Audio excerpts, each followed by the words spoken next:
Mu lesson yomwe tikufuna tiyambe lero kumapita mtsogolomo, insha Allah tikhala tikuyang'anapo nkhani yokhudza kufunikira kwa aqida, makamaka nkhani yokhudza chikhulupiriro chathu ifeyo ngati asilamu. Izizi tikuyankhula pa zifukwa zingapo. Pali mu nthawi inoyi zikhulupiriro zosiyanasiyana zimene asilamu akukhulupirira, zomwe tikazifufuza zikusemphananso kwambiri ndi mmene mtumiki wa Allah sallallahu alaihi wa alihi wasallam adaphunzitsira kuwaphunzitsa masahaba ake radiyallahu anhum. Ndiye choyambirira tikuyeneka kuti tikonze nia zathu pamene tikuyamba maphunziro amenewa, khulupira kuti tikhala limodzi insha Allah. Ndiye kuti mamawa after fajr, ndiye kuti kuyambira mwina chamma 4:45 tizimalizira mwina 5:30 insha Allah, kupangira kuti enanso athe kukhala ndi nthawi yokonzekera kupita mu mabizinesi osiyanasiyana. Ndiye tizingokhala ndi mwina 45 minutes.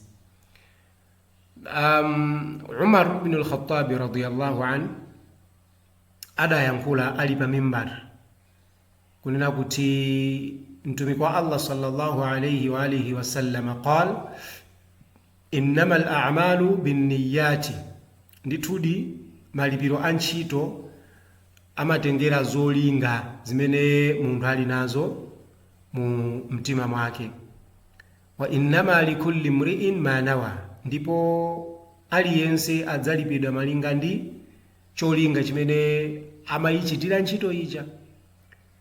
Ndiye tikuyeneka kuti tikonze niya pamene tikuyamba kuphunzira maphunziro amene wawa, chifukwa ndithudi maphunziro ndi ibada. Al-ilmu ibadatun, maphunziro ndi ibada ngati cholinga tapangira kuti tiphunzire chifukwa cha Allah subhanahu wa ta'ala, komanso chifukwa chofuna kuchotsa mwa ifeyo kusazindikira pa chinthu china chake. Ndiye insha Allah tikhalira limodzi kuwunikira nanso nkhani zokhudza niya, koma kwambiri timangofuna kuti tikumbutsane za hadithi imene ambiri timayidziwa. Ndiye cholinga cha gawo limene lili, yani lesson yomwe tayiyamba papayi imene tikufuna kufotokoza za chikhulupiriro cholondola cha Msilamu, cholinga chake ndichonena kuti ifeyo anthu amene mwina tikukhala mayiko omwe sachisilamu, ngati kuno ku Malawi, ena mwina ali ku South Africa, ena ali ku Tanzania, ena ali ku Zambia ndi mayiko ena amene anthu tiliwo, muona kuti kumeneko tikumakhala ndi anthu omwe ali azipembedzo zina, ndipo izizi zikupangitsa kuti ambiri mwa ife tisazindikire chikhulupiriro chathu chenicheni. Ndife asilamu dzina lokha, ndiye tikumangotsatira chikhulupiriro chilichonse chimene mtima wathu wakonda, ndipo sitikulabadiranso zakutsatira njira yowongoka imene timayipempha ija nthawi ndi nthawi tikamaswali. Timampempha Allah subhanahu wa ta'ala pomawerenga aya ya suratul Fatiha kunena kuti ihdina siratal mustaqim, o Allah tiwongoleleni kunjira yowongoka. Ndiye njira yowongoka ndi iti? Njira yowongoka tinene kuti ndikukhala ndi chibwenzi, imene ndi njira yowongoka. Pamene anthu tikuswali ndiye tikukhala ndi zibwenzi, tingayitche imene kuti ndi njira yowongoka? Aliyense mwa ife ndikukhulupirira kuti yankho lake anena kuti ayi. Kapena tinene kuti njira yowongoka ndi kupita kwa sing'anga pamene mavuto atipeza. Mavuto akatipeza ndiye ife tithamangire kwa sing'anga kuti iwo akatichotsere vuto limeneli. Tinganene kuti imene ndi njira yowongoka? Tionanso kuti yankho lake ndi ayi. Kapena tinene kuti yankho lolondola ndi kukhala ndi zithumwa pamene timampempha Allah subhanahu wa ta'ala njira yowongoka. Tinganene kuti njira yowongoka imeneyi ndiye kuti munthu akhale ndi zithumwa mchiuno, mkhosi, m'manja, m'miyendo kandi malo amene iye amabisa zithumwazo. Tiona kuti zonsezi sizili mu gawo la njira yongoka, komatu asilamu ambiri akupanga zimenezi. Muona kuti asilamu ena ali ndi mabizinesi koma akudalira chani? Akudalira ufiti, anakhwima ndithu. Asilamu ali pa ntchito koma akudaliranso kukhwima, akuti kukatenga mankhwala omwe abwana adziwa konda kwambiri kuposa wina aliyense, koma asilamuwo amaswalinso kasanu pa tsiku. Imene tingayitenge kuti ndi njira yongoka ngati la? Ndiye tikufuna kuti tiunikirane zimenezizi kuti ndizoopsa bwanji mu chipembedzo chathu ngati ifeyo asilamu, ndipo gwero lake ndi lotani pamene ifeyo takhazikika pa mchitidwe ngati umenewo. Adayankhula Ibnul Qayyim rahimahullahu rahmatan wasi'a, tikaona mu Ighathatul Lahfan fi Masayid ash-Shaytan, buku limene tikayang'ana pa volume 1 page 114, tipezamo mmene mumu mawu amene akuyankhula kunena kuti wama ahsana ma qala Abu Muhammadin Abdurrahman ibn Ismail al-ma'ruf bi Abi Shama. Tamfani mawu abwino amene adayankhula Abu Muhammad yemwe anali wodziwika ndi dzina loti Abu Shama. Iyeyo adayankhula fi kitabi al-Hawadith wal Bid'ah, analembapo buku lochedwa al-Hawadith wal Bid'ah. Akunena kuti haithu jaa al-amru biluzumi al-jamaa, litabwera lamulo lonena kuti asilamu gwiritsani jamaa, asilamu gwiritsani jamaa, falmuradu luzumu al-haqqi wattiba'uhu. Tanthauzo lake paliwu la jamaa zimene zimatanthauzidwa zinali zoti titsatire kapena kuti tigwiritse al-haqqi, tigwiritse chilungamo, wattiba'uhu ndi kumachitsatira chilungamocho. Ndiye chilungamo ndi chiti? Chilungamo ndi aqidatu sahiha, aqida yolondola, chikhulupiriro cholondola chimene msilamu wina aliyense akuyeneka kukhala nacho. Tikabwera mu sura al-Asr, Allah akunena kuti illa alladhina amanu, kupatulapo amene akhulupirira, yani aqida yawo ndi yolondola, akukhulupirira mwachani?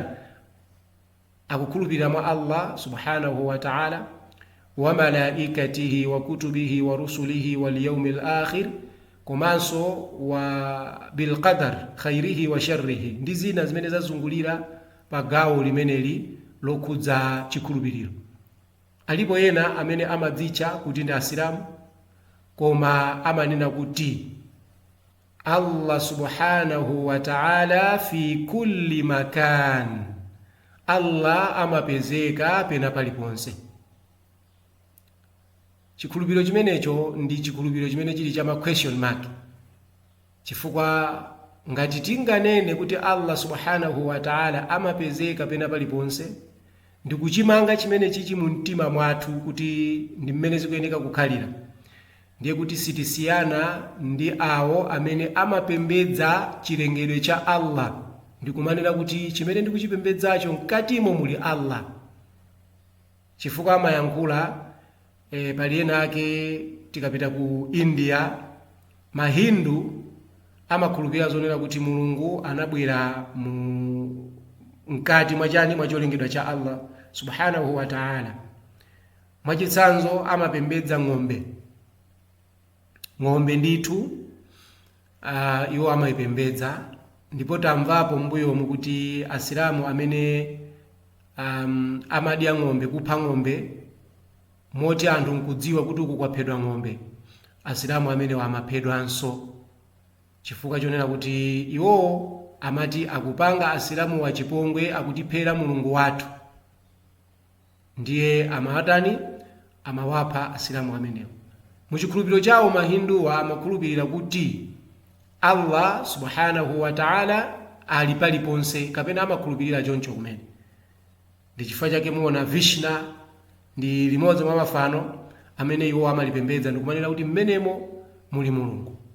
aliponso ena mugulu la anthu amene tikabwera mu nthawi ya mtumiki wa Allah sallallahu alayhi wasallam yaabuduna shajar, ankapembedza mtengo, komanso wayabuduna al ahjar, amapembedza miyala yosema ijayo, ndikumanena kuti mmenemu muli Allah tabaraka wa taala. So chikhulupiriro chonena kuti Allah amapezeka pena paliponse sichachisilamu, ndi chifukwa chake Qur'ani ikutsindika kuti Allah tabaraka wa taala iyeyu istawa ala al-arsh, adachita istawa pa arshi yake, ali pamwamba pa arshi yake bila kaifi, mosafunsa kuti pamwamba apo alipo bwanji, chifukwa sadatifotokozere mmene iyeyo alili pamenepo. Ndiye arshi ili kuti arshi ya Allah ili pamwamba pa mitambo 7. Arshi ya Allah ili pamwamba pa mitambo 7, ndipo izizi ndizodziwika kuchokera mu Qur'ani, komanso ndizodziwika potengeranso sunna ya mtumiki wa Allah sallallahu alayhi wa alihi wasallam. Ndiye tikufunabe kutsindika kunena kuti nkhani yokhudza chikhulupiriro ni nkhani yayikulu kwambiri kuposa mmene inu ndi ineyo timafuna kudziwira za tahara, mmene inu ndi ine timafuna kudziwira za as-sala, as-sawm, waz-zaka, wal-hajj ndi ntchito zina zimene timagwira mu Chisilamu. Ntchito zimenezo zimabwera pamwamba podziwa kaye chikhulupiriro chathu ifeyo ngati Asilamu. Ndiye tikamakamba za al-haqi ndi imene iyi kukhala ndi aqida yolondola, siratal mustaqima, njira yongoka, ndiye ndi luzumul haqi wattiba'u.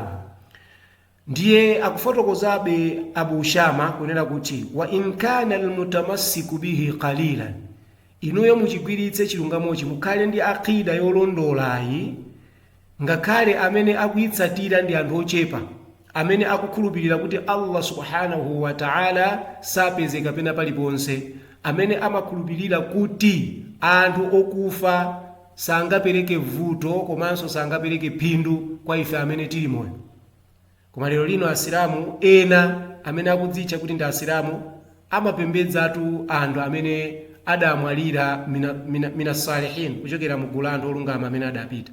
Mwachitsanzo amapita pa manda pa Abdul Qadir Jilani kapena al-Badawi, kupita pa manda pake ndikumanena kuti sayyidi aghithni, inu bwana ndithandizeni, ndichotsereni vuto limene ndili nalo pano.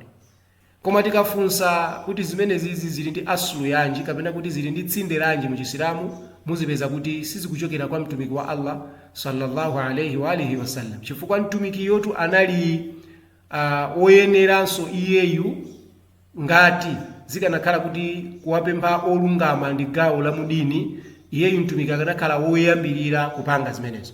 Ndiye kuti bweza akupempha kudzera mdzina la Ibrahima alayhi salam, chifukwa Allah adamuza mtumiki kuti fattabi millata Ibrahima hanifa, utsatire iweyo milla, njira, chipembedzo cha Abrahamu yemwe ndi hanifa. Ndiye ndi zinthu zimene zili zodabwitsa kuti Msilamu wina leroli adziyankhula kunena kuti palibe vuto kumupempha Muhammad sallallahu alayhi wasallam kuti atichotsere mavuto, ndikumapanga dua kunena kuti ya Muhammad aghithni, ndithandize. Pamene Muhammad sallallahu alayhi wasallam atafunsidwa kunena kuti ila ma tad'u, kodi iweyo ukuyitanira kuchiyani, mu hadithi ya Abu Tamimata al-Hujaimi. Abu Tamima kunena kuti anna rajulan min Balhujaim, ndithudi mamuna wina wochokera ku Balhujaim, sa'ala an-nabiy sallallahu alayhi wasallam, adamufunsa mtumiki wa Allah mteneni madalitso zipite kwa iye kunena kuti chani, ya Rasulallah ila ma tad'u, ewe mtumiki wa Allah ukuyitanira kuchiyani? Faqala an-nabiy sallallahu alayhi wasallam ana ad'u ila Allahi wahdahu, ineyo ndikuyitanira kwa Allah mmodzi yekha. Ana ad'u ila Allahi wahda, ine ndikuyitanira kwa Allah yekha. Nde isma alladhi idha massaka dhurru fada'awtahu kashafa anka. Allah wake yemwe likakupeza vuto iweyo ndikumpempha kashafa anka, adzakuchotsera vuto limene. Sadanene Muhammad sallallahu alayhi wasallam kunena kuti ndikuyitanira kwa Allah yemwe ukampempha kudzera mwa ineyo Muhammadi akuchotsera vuto, kapena ndikuyitanira kwa Allah yemwe ukampempha kudzera mwa Ali au Fatima au Al-Hasan au Al-Husain akuchotsera vuto limene. Sadayankhule zimenezo, koma nangonena kuti Allah wake yemwe ukampempha direct iye akuchotsera chani? Akuchotsera vuto limene. Ndiye ndizodabwitsa kuti lero lino msilamu wina adzinena kuti palibe vuto kumpempha Muhammad sallallahu alayhi wa alihi wasallam. Ndiye zimenezozo tikaziunika tiziona kuti ndi ambiri lero lino amene akutsatira muzimenezo. Muona kuti anthu akudalira muzina posakhala Allah pamene vuto lawo apeza.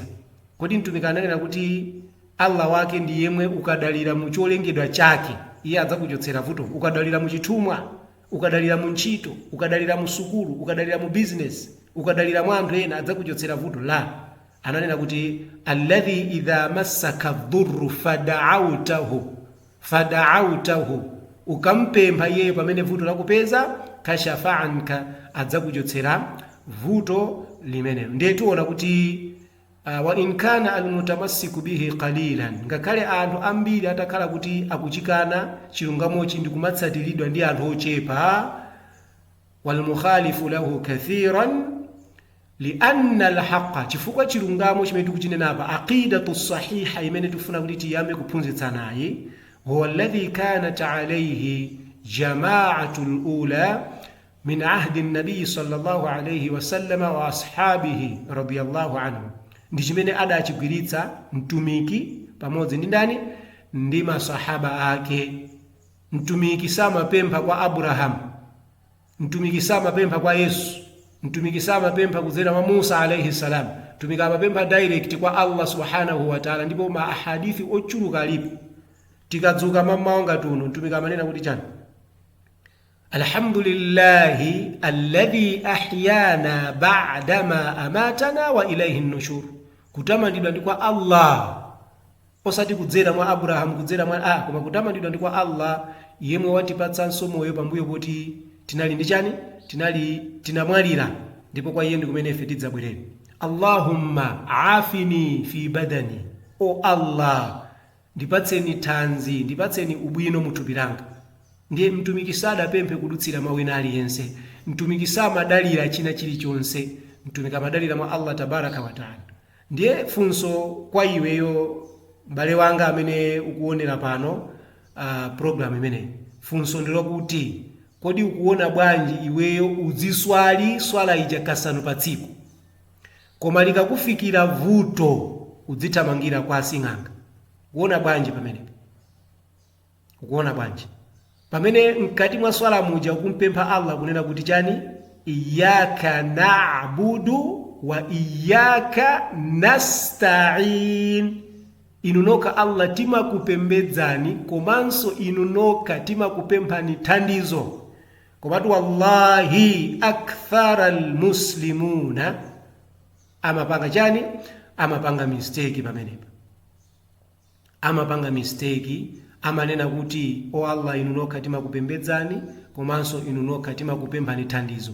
Koma wallahi fil haqiqi muchilungamo chake anthu amenewa samapempha thandizo mwa Allah. Vuto lawapeza moda kuti akuthamangira kwa asing'anga, awabera katundu wochuluka akuthamangira kwa asing'anga kuti akukatani? Akukaombedza kumene kwa adziwa amene wabera katundu. Pamene Allah tabaraka wa taala akunena kuti wala nabiluwannakum bishai'in, tidzakupatsani niwe mayesero kuchokera mu chilichonse, minal khawfi, mudzakhala ni mantha nthawi zina zake. Kodi mukadzakhala ni mantha mudzayedzamira mwandani? Mantha akadzakufikani kukuchitika chivomerezi, kaya mwina ijeni mukumva zonena kuti ndalama ikutsika mphamvu, mantha okhaokha kubwera anthu kuyamba kulingalira za mitengo mmene itakhalire kwacha. adzikhala ni mantha kuti pamene patipanga bwanji, kuti mantha amene akadzakupezani kuchokera kwa Allah tabaraka wa taala mudzayidzamira mwandani. Waljui, mudzakhalanso ndi njala ulendo wina. Wa naqsin min al-amwali, chuma chanu chidzapunguka, business yanu osayenda bwino. Anthu amaona ngati akayamba business ndeti business zingokhala mya basi mwangopanga mawini, pamene ayamba kupanga malosi akuthamangira kwa asing'anga. Ena mpakana wallahi amatenga mchere ndikumawaza pa business akuti chitaka, anthu ayamba kundikawa. Ena ndikumakhala ndi chani, ndi nyanga kumene. Kodi chimenecho ndi chisilamu chimene inu ndine tikufuna tibwerere nacho kwa Allah subhanahu wa ta'ala? Tidzayankha chani pamaso pa mbuye wathu pamene adzatifunse kuti munkadalira mwandani, munkadalira mwandani? Ife tidzayankha chani? Tidzayankha kuti timadalira mwa inu Allah subhanahu wa ta'ala? Tidzakhala anthu abodza, tidzakhala anthu abodza. Chifukwa chani? Pa tsiku la chiweruzo pamene Allah subhanahu wa ta'ala adzayankhule kunena kuti makanakum, aliyense akakhale pa malo ake. Ndiye annasu yaabuduna ash-shams, anthu amene amapembedza dzuwa adzapita kumene kudzayime dzuwa, adzakayima pansi pa dzuwa. Walladhina yaabuduna al-qamar, anthu amene amapembedza mwezi adzapitanso pamene padzakhale mwezi. Walladhina yaabuduna Isa ibn Maryam, anthuso amene amapembedza Yesu mwana wa Maria adzapita pa Yesu. Ndiye aliyense adzakhala ndi chimene amapembedza. Illa alladhina yaabuduna Allaha fi shiddati, anthu amene amapembedza Allah subhanahu wa ta'ala munyengo yotina komanso munyengo imene yosangalala. Anthu amene onda amene adzatsalire chifukwa adzanena kuti ife tikudikira mbuye wathu amene timampembedza. Ndiye aliyense pa tsiku la chiweruzo adzathamangira chimene amachipembedza. Ndiye ngati mukufuna kuti inu mudzakhale mugulawo amene adzakhala akudikirira Allah subhanahu wa ta'ala, konzani chikhulupiriro chanu. Tisathamangire kuti iyayi tidziwe za swala. Namu tidziswali, koma ngati swalayo sitikudziwa amene tikumuswalirayo, ndiye kuti swala imene ndiyo salandiridwa. Ngati tikuswali kasanu pa tsiku koma tikupanga zimene Allah waletsa kumbali ya ashiriki, inu ndine sifeso asilamu iyayi, taononga chikhulupiriro chathu. Ndiye akupitiriza Abu Shama kunena kuti chikhulupiriro chimene tifuna tichiphunzirechi, tichigwiritse, chifukwa ndi chimene anthu oyambirira mu nthawi ya mtumiki wa Allah sallallahu alayhi wasallama adachigwiritsa. Anthu oyambirira mu nthawi ya mtumiki wa Allah sallallahu alayhi wasallam adachigwiritsa. Ndiye kuti kuyambira mtumikiyo pamodzi ndi maswahaba ake ndi amene adali oyambirira kugwiritsa haki imene. Chifukwa maswahaba atu ankapembedza mafano, koma chimene chidawapangitsa kuti wakhale asilamu ndi kusiya kupembedza mafano aja, kusiya kudalira mu zimene zijazo, ndi kudalira mwa Allah tabaraka wa ta'ala.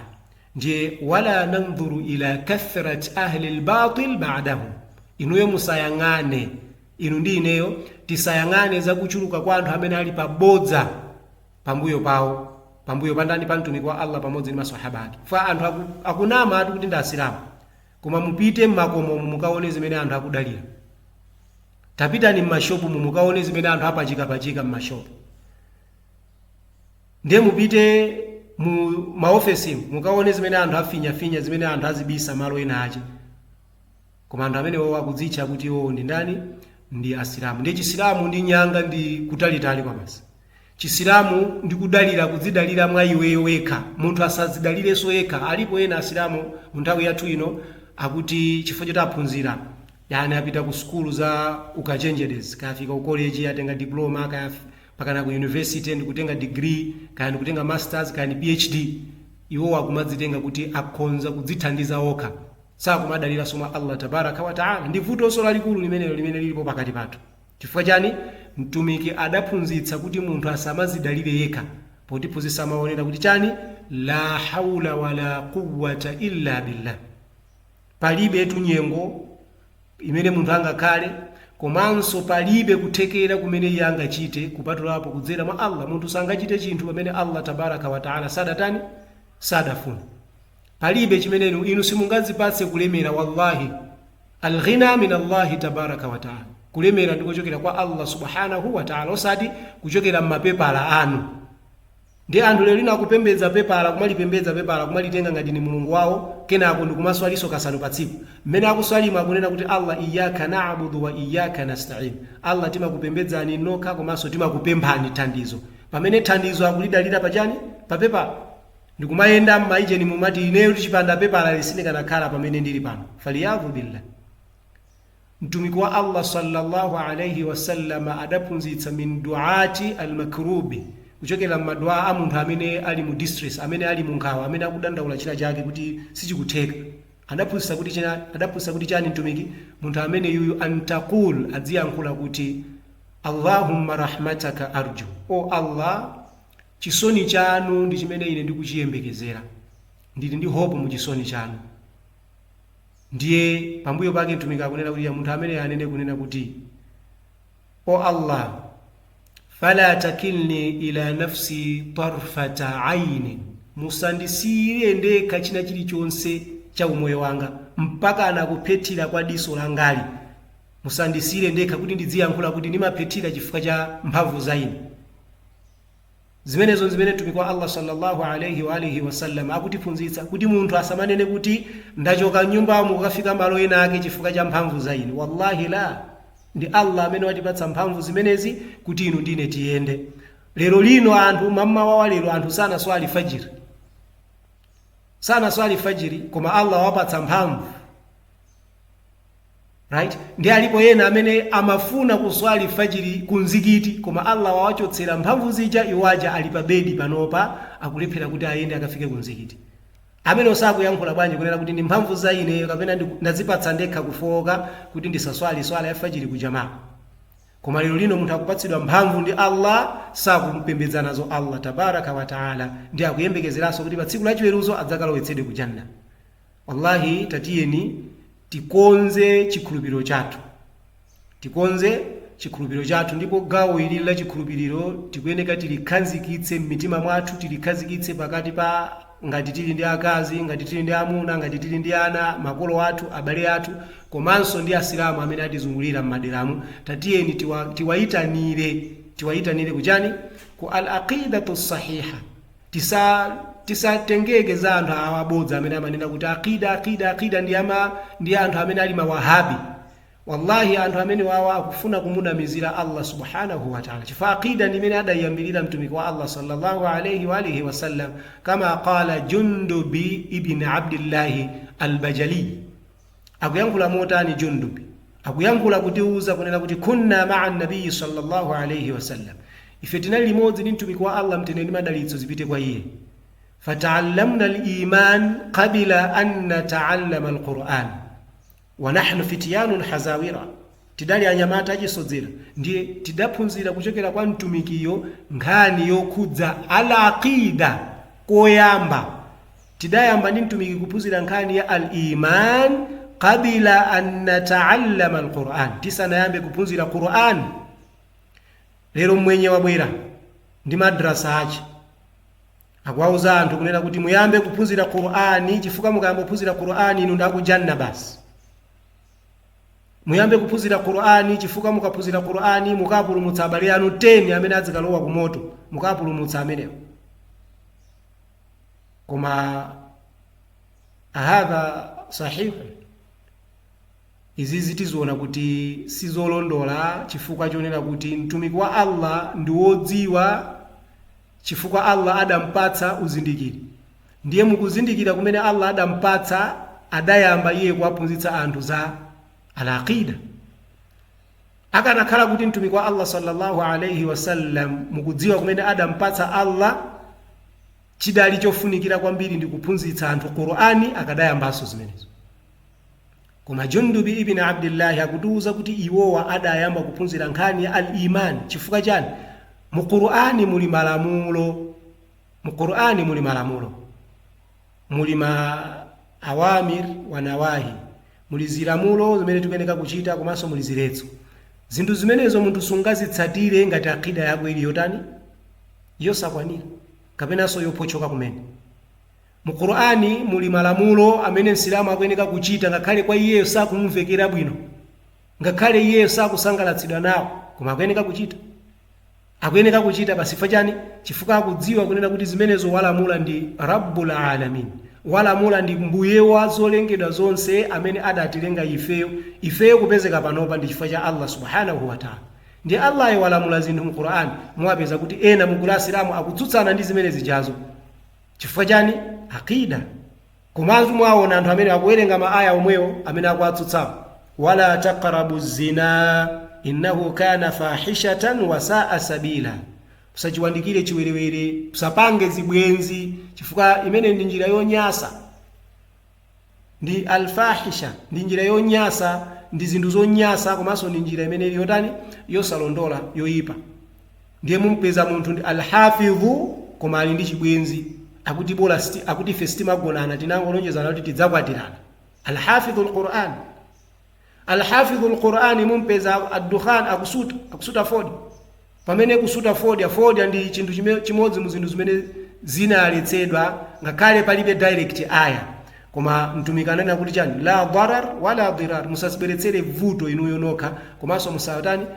musalibwerenze vuto fodi ya munthu ukasuta anthu akunena amene amayang'ana za umoyo kunena kuti kusuta kumaononga moyo ndiye munthu alhafidhu alquran ndi kumasuta basi ndikumanena kuti palibe aya atu mu Qur'ani imene kuletsa kusuta mumpeza alhafidhu akupanga arriba katapira ndikumanena kuti abola ndalama ndikapanga za katapira matenga ko pang'ono ndikukapereka kwa anthu otani osauka justification yake na makhala imene so asilamu akupanga nyasi chifukwa chonena kuti ayamba kuphunzira kaye malamulo osamudziwa yemwe adalamulayo ndiye mtumiki wa Allah sallallahu alayhi wasallam adama kuwaphunzitsa maswahaba ake zokhudza al-iman pambuyo asanayambe kuwaphunzitsa al-Qur'an ndiye Jundub akupitiriza kunena kuti thumma pambuyo poti taphunzira tsopano chikhulupiriro chija chakwanira aqidatu sahiha yakazikika mwa ifeyo thumma ta'allamna al-Qur'an tidaphunzira tsopano al-Qur'ani fazdadna bihi imana ndiye Qur'ani ija idatuonjezera imani Qur'ani ija idatuonjezera imani fajani lamulo likabwera wala taqrabu zina zimakhala wala taqrabu zina panalibenso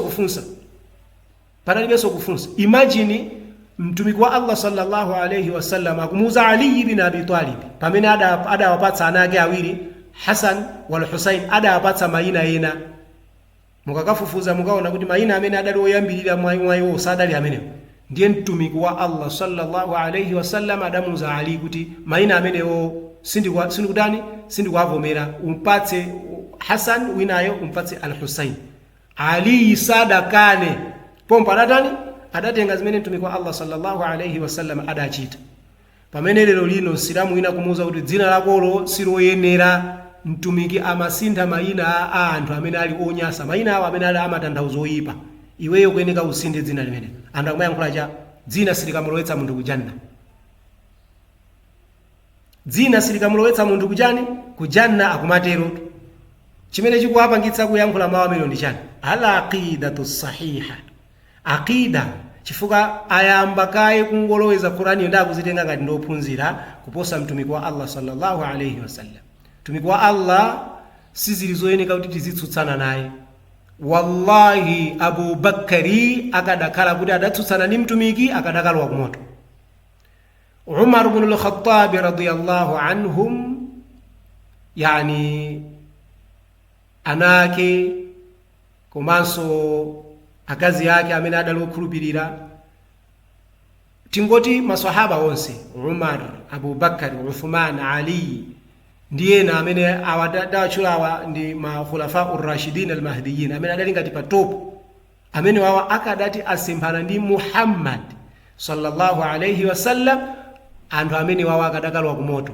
popanda soka iki chifukwa chani tumikanena kuti man asani faqad aba amene wandikanira ineyo amene ndende amene wakana kujanna waman ata'ani dakhala aljanna amene wandimvera ine akalowa kujanna koma ndi asilamu angati lero lino amene ikakhala nkhani yokumutsatira mtumiki akumakhala ali kutali kwambiri za Qur'ani zatikwanira za mu Qur'ani ndizotikwanira ife basi nahnu alquraniyun ife ndi anthu ongotsatira Qur'ani basi za mahadithi zisizikudziwika kuti ndiza sahihi kapena yani alipo anthu amene ndikumazitcha kuti iwo ndi asilamu ndiye tikala tikuunika zimenezi chifukwa chani chifukwa cha hadithi imene ya Jundub ibn Abdullah yema kunena kuti ife tidayamba kwa mtumiki kuphunzirako chani al-aqida kenako tidaphunzira al-Qur'ani ndiye akumalizitsa Jundubi mawu abwino amene tikuziona mu nthawi ino. Wa innakumul yawm, koma inuyo akuwauza matabi'un, koma inuyo lero lino tata'allamuna alquran, mukumayamba kuphunzira Qur'ani qabila an tata'allamu al-iman, musanayambe kuphunzira za chikhulupiriro. Ndifake lero lino ndifasiramu dzina chabe, zochitika zathu zikumakhala za Chikristu. Naam, mwapeza asilamu taona ni manikaha mene lero lino akuchitikira. Wallahi za Chikristu zenizeni. Nika asilamu kumadikula azimayo mwazijambula mafoni ni kumayimba pamenepo zonyasa zenizeni. Imagine mtumiki wa Allah sallallahu alayhi wasallam tingoyerekeza kuti Allah mpatse moyo ndi adzuke mu nthawi ino indi kunena kuti andi aone asilamu zimene akuchita. Wallahi agwetsa misozi. Agwetsa misozi. Chifukwa chani? Asilamu ambiri mwayo mulibe chisilamu. Asilamu ambiri mwayo mulibe chisilamu. Ndiye insha Allah tikala tikuona zigawo zimenezi. Ndiye kwa lero malenga ni mene tinanenera kuti tiziyamba quarter to 5 ndikulekezera half 5 kupangira kuti anthu akhalenso ndi nthawi yokonzekera kupita kukasaka mariziki a Allah subhanahu wa ta'ala, yemwe amaperekanso mmene wafunira kwa yemwe ali ndi taqwa. Waman yattaqillaha yaj'al lahu makhraja wa yarzuquhu min haythu la yahtasib. Ndiye ngati tikufuna kuti Allah atifewetsere mariziki, timpembedze iyeyo yekha, tidalire mwa iyeyo, tisiye kudalira mu chilichonsecho. Tikatero ndiye kuti Allah adzatifewetsera njira zathu zopezera mariziki. Ndiye nikusiyeni manja mwa Allah subhanahu wa ta'ala. Subhanaka Allahumma wa bihamdika nashhadu an la ilaha illa anta nastaghfiruka wa natubu ilaik. Nimaona apapa ngati pali mafunso, kumazionetsa kuti mafunso palibepo. Ndiye mwina ngati tili ndi mafunso tidzabwere nawonso mawa insha Allah nthawi ngati yomweyinso, kuti tikadzamaliza kukambirana tidzatani tidzaone mafunso amenewa. Osafunsa za swala pano sindiziyankha za swala, musafunse za tahara sindiziyankha za tahara, musandifuse ineyo zokhudza udhu, mundifuse ine zokhudza al-aqida, zokhudza chikhulupiriro cha Islamu. Ndiye mafunso ngati alipo tiyeni tifunse insha Allah. Mwina tingopereka ka 5 to 10 minutes kuti kwawo amene ali ndi mafunso pa zimene taphunzitsa lerozi. Naam, ndiye brother Bashir anena kuti mafunso akubwera. Ndiye mwina tingodikirira kwa amene akufuna kuti afunsewo insha Allah kwa maminitsi amene titakhale nawo chepapo. Ndiye tikutsindika kuti tatiyeni tikhale chidwi ndi kuphunzira nkhani ya chikhulupiriro, chifukwa tikapati chisilamu asluhu al-aqidatu sahiha. Chisilamu tsinde lake mutu wa chisilamu ndiye ndi aqida yolondola, chifukwa palibe chisilamu ngati munthu alibe chani aqida yolondola. Chifukwa Allah subhanahu wa ta'ala la yaqbalu Allahu min qaumin shari'atahum illa idha sahhat aqidatuhum. Sala ndira ntchito za anthu Allah subhanahu wa ta'ala pokapoka aqida yayiwo ikhale yotani, ikhale yolondola. Ndiye kulondola kwa aqida ndiye ndi passport yomwe tingalowere ku janna. Anthu amanena kuti as-salatu miftahul janna. Naam, hadithi imene ndiye as-sahih. Koma Mkristu kuswali mene timaswalira muchakalo wa janna ngati? La wallahi. Ngakhale Mkristu aziswali kasanu pa tsiku amene sakalowa ku janna. Chifukwa chani? Pali chinthu chimodzi chimene mwa iye mulibe, chomwe ndi al-aqidatu sahiha. Ndiye pabwera funso apa kuchokera kwa brother Bashir akunena kuti kodi shehe zokakamiza munthu kukhala ndi dzina la chiruya, akapena kuti kodi ndi zokakamizika munthu kukhala ndi dzina la chiruya.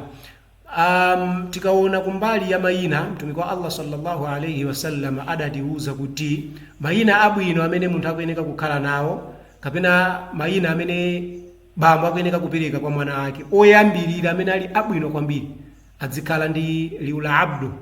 Ndiye kuti Abdullahi, Abdussalam, Abdussamad,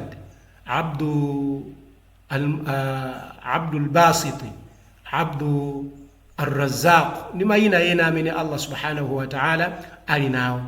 Ndiye choyambirira ndi chimene kukhala kapolo wa mayina Allah subhanahu wa ta'ala aja amene alipo ena mwa iwo ndi 99 amene tikuwadziwawa, ena akuwadziwa ndi Allah tabaraka wa taala.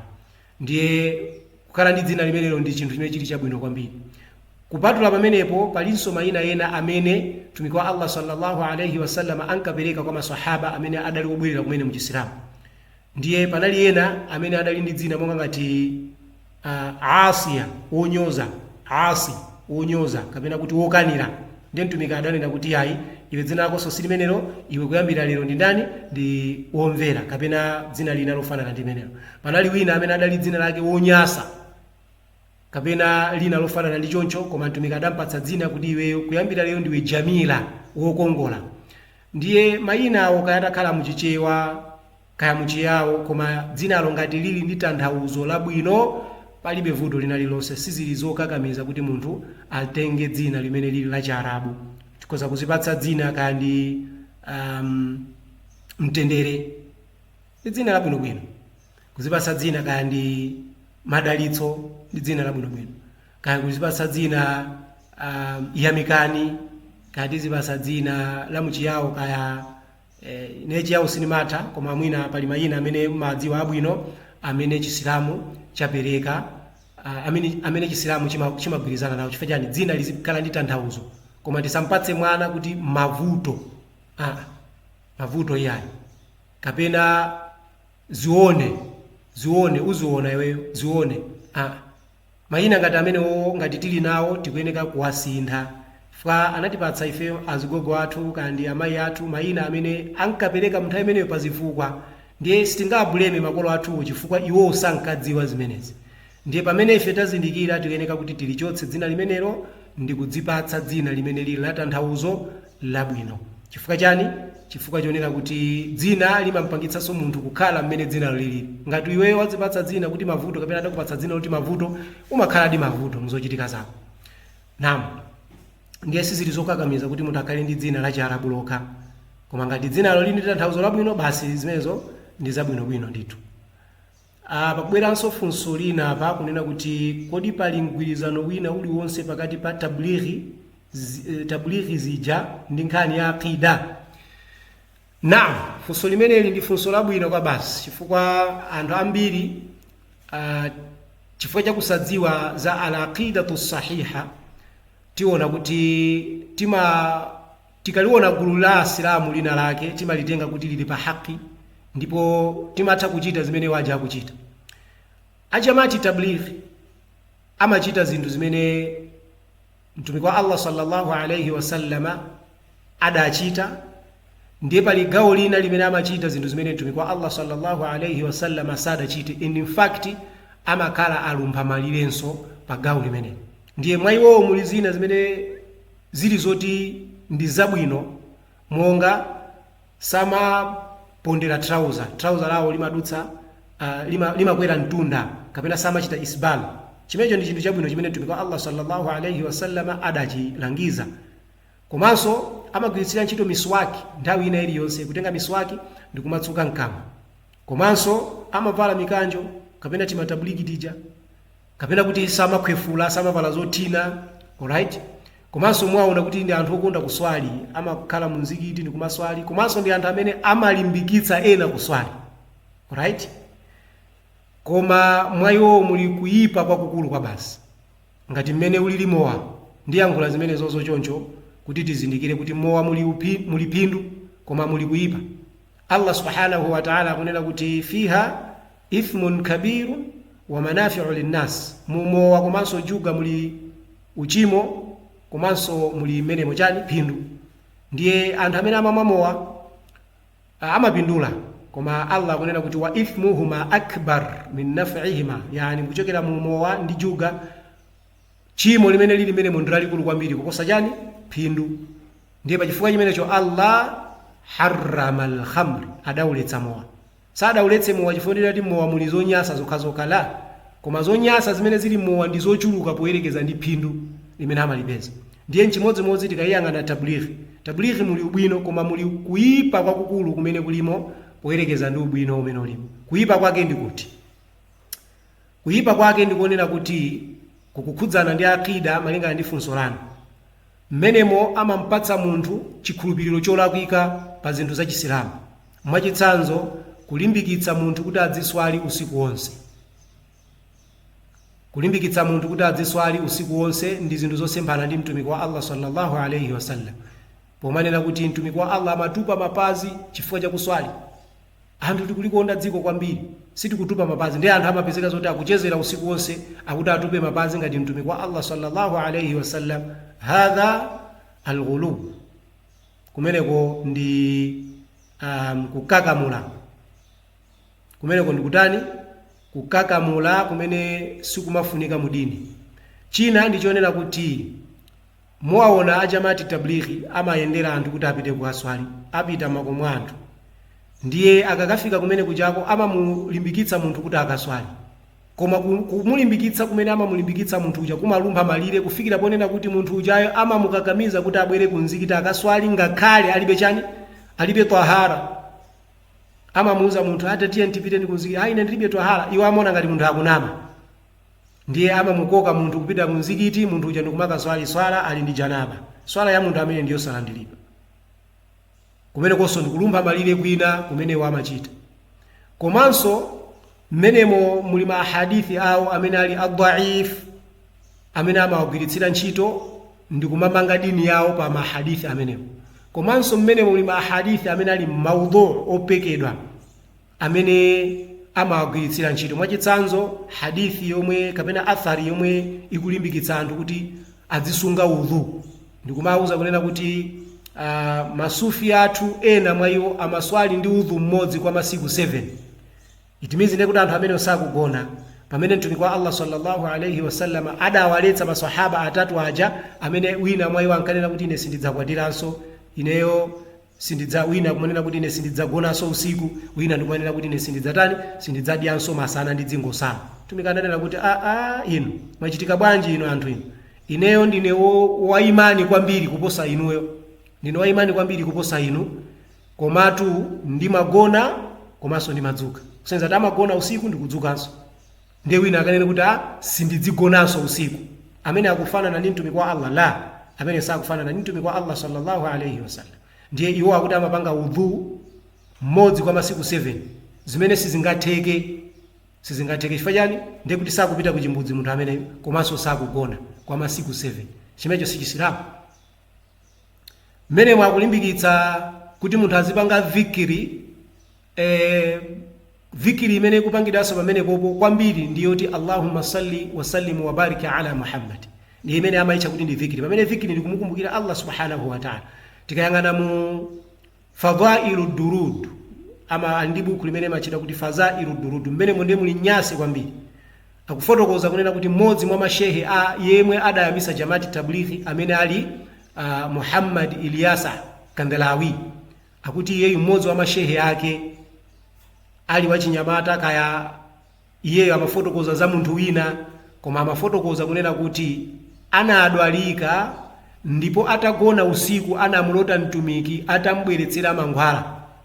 Ndiye munthu uja adamwa mankhwala amene wakutulo, ndikupezeka kunena kuti wachira kutulo kuja, ndipo mtumiki anathothola ndevu zake ziwiri ndikumpatsa munthu. Munthu atadzuka mamawa kaya atadzuka kuchokera kutulo kuja anazindikira kuti mmanja mwake muli chani? Mmanja mwake muli ndevu ziwiri zija. Ndi anatenga ndevu imodzi kumpatsa mwana wake. Zimenezo ndizoona. Wallahi mtumiki wa Allah sallallahu alayhi wasallam akabwere kutulo ndikumpatsa munthu ndevu nkucha mamawa ndevu zija ndikubwera mmanja mwa munthu. So muona kuti zimenezo ndi zimene timanena kuti Jamati Tablighi zikanakhala kuti anthu amaidziwa kuidziwa kweni. Tablighi Jamati ni njira yosochera, ngakhale muli ubwino onango ikamo ncholinga chofuna kuanamiza anthu, koma mkatimo muli shiriki wal bid'ah. Ndiye aliyense amene anganene kuti Jamati Tablighi ni njira yolondola amene faqad khata, amene walakwitsa. Chifukwa chani? Chifukwa kuti Jamati Tablighi mukayiyang'ana mkatimo muli aqida yopochoka. Ena akana abwera ku mzikiti amadza limbikitsa anthu, ndiye ine ndinali mu mzikiti momwemo, amayankhula kunena kuti arishi ya Allah yazunguliridwa ndi njoka. Akuti arishi yo inkadzikweza akuti ndi cholengedwa cha Allah chachikulu. Ndiye inazindikira arishi jakuti inasungulidwa ndi chinjoka chachikulu. Ndiye chinjoka chonso chinkayankhula kunena kuti ine ndi wankulu kuposa iwe. Hadithi imene ndi hadithi ya maudhu mpaka nakufikira kumapeto kumene imafika kwa kuti nyanja imene ili kumwambako, imene pamwambapo pali arishi ya Allah, ngelo anaitenga imeneja ndikuthira madzi mmutu mwake, madziwo sanafike pachani, sanafike mkhosi, anangothera mmutu. Kuseza ati ngelo amene ndi wamkulu kwambiri. Ndiye amayankhula nthano zimene zilibe chani asulu mudini, ndikumalimbikitsa anthu pa zinthu zimenezo. Imani ya anthu ndikumakwezera pa zinthu zabodza mwachidule. So sitingaitenge Jamaati Tablighi kukhala njira yolondola, ndipo aqidatuhum batila, akida yawo ndi yabodza, ndipo siyoyenera kuti munthu Msilamu aitani ayitsatire. Chifukwa chani? Anthu amene amayenda Jamaati Tablighi mwapamwamba amaona ngati ife tikamayankhula zimenezo ndi kuti tikuyida Jamaati Tablighi. Koma kwa amene awerenga mabuku mkati mwenimweni, mabuku amene adalemba Muhammad Ilyasa Kandalawi, azindikira kuti mmenemo muli nyasi. Makamaka buku limene ndalinena ali Fadhailu Durud, limene silimapezeka chisawawa. Amangogawa Fadhailu A'mal. Koma Fadhailu Durud sangagawe chifukwa kudziwa kuti mmene anthu akaliwerenga azindikira nyasi zimene zili mmenemo. So yankho mwachidule tikoza kutero kunena kuti Jamaati Tablighi ndi njira yolakwika, ndipo siyoyenera kuti inu ndine titenge kuti ndi yolondola pa dini ya Allah subhanahu wa ta'ala. Palifunso apa kuti ndiye shehe dzina loti jihadi ndiloyenera kumpatsa mwana. Ndila bwinobwino chifukwa jihadi sikutanthauza nkhondo ya jihadi, ndiye kuti ndi dzina limene kutanthauza kuti kuchilimika munjira ya Allah subhanahu wa ta'ala. Waman jahada fa innama yujahidu li nafsihi, aliyense amene akuchilimika, amene akuzichilimikira yekha, yani amene akugwira ntchito pomuchitira Allah subhanahu wa ta'ala, amene akuzichitira yekha ubwino. So dzina loti jihadi ndi dzina labwinobwino, ngakhale ena analilumikiza ku nkhondo. Jihadi si nkhondo yokha, jihadi ndi kuchilimika fi sabilillah. Kodi ndi zololedwa kuti mkazi aliyense atha kuvala hijabu olo ali Mkristu? Ndikukhulupirira kuti funso limeneli amene wafunsa ndi Mkristu. Tikaliona gawo lokhudza kuvala hijabu, tikachiona Chikristu chisanakhale Chikristu chinali Chisilamu. Chinali Chisilamu bwanji? Chifukwa chonena kuti Yesu ankawayitanira anthu ku Chisilamu. Tikamati Chisilamu ndi al-istislamu lillahi bitawhid. Tikamati Chisilamu ndiye ndi kugonjera mwa Allah, kugonjera mwa Mulungu mmodzi yekha kudzera mu tauhidi. Tauhidi ndi chani? Tauhidi ndi kumpanga Allah kapena kumpanga Mulungu kuti ndi mmodzi mu umbuye umene ali nawo, ubwana umene ali nawo, kumbali ya kulamula dziko lapansi, kuliyendetsa dziko lapansi, kulenga, komanso kukhala ndi ufumu, ulamuliro umene Allah subhanahu wa ta'ala ali nawo. Ndiye Allah ndi munfaridun, wopatulika, chikabwera munkhani ya kulenga, kunkhani ya kulamula zinthu kuti zichitike, ndiye zimachitika zinthu malingana ndi mmene Allah walamulira. Komanso kumbali ya ufumu, Allah amapereka ufumu kwa yemwe aufuna, utsogoleri amapereka ndi Allah. Ndiye tauhid ar-rububiyya wa tauhid al-uluhiyya ndi tsinde lenileni la tauhid. Tisapembedze wina aliyense koma Allah, tisapembedze wina aliyense koma Mulungu mmodzi yekha.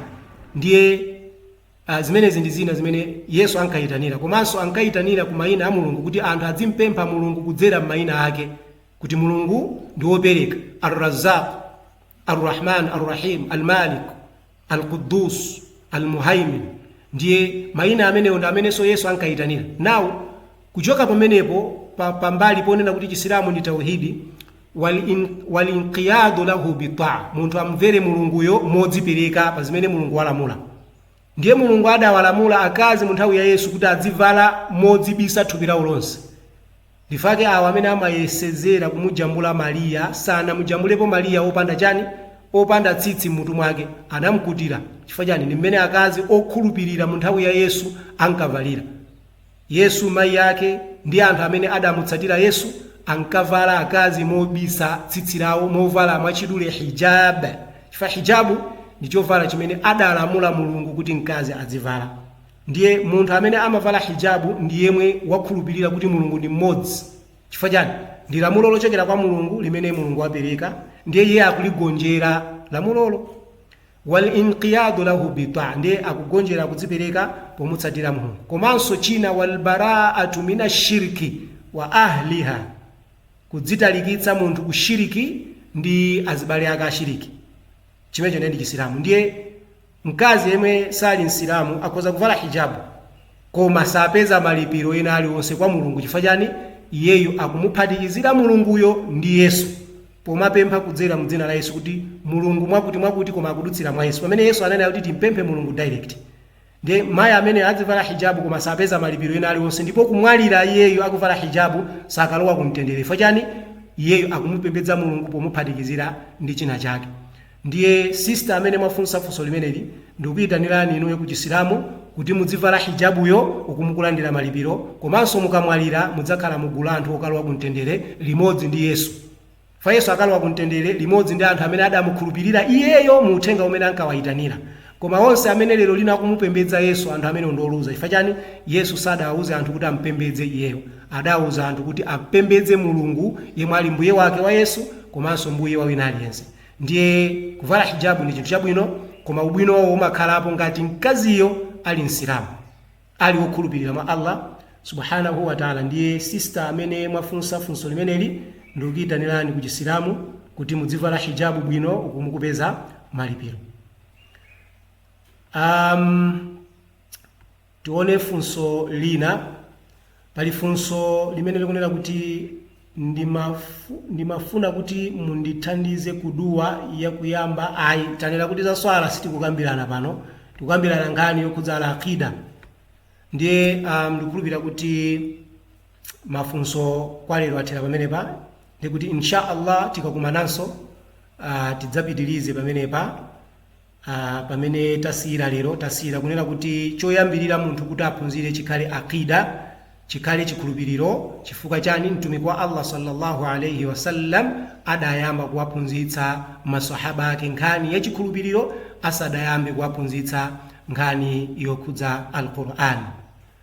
Ndiye kuyamba mawa insha Allah tidzayamba quarter to 5